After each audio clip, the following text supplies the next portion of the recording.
Welcome to our channel. If you are experiencing package loss issues on Google Chrome that affect your browsing speed and connection stability, follow these simple steps to resolve the problem. Step 1. Open Google Chrome and click on the three-dot menu icon in the top right corner of the browser window. Step 2. Select Settings from the drop-down menu to access Chrome's configuration options. Step 3. In the left sidebar, click on Privacy and Security to view security-related settings.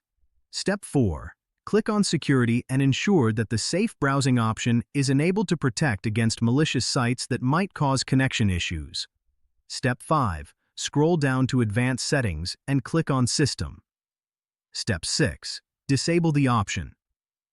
Use hardware acceleration when available, if it is enabled, as this can sometimes cause network packet loss. Step 7. Clear your browsing data by going to Privacy and Security, then clicking Clear Browsing Data.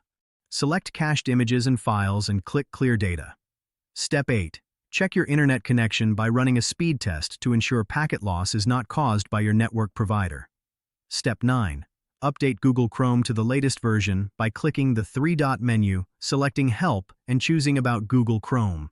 Don't forget to like this video and subscribe to our channel.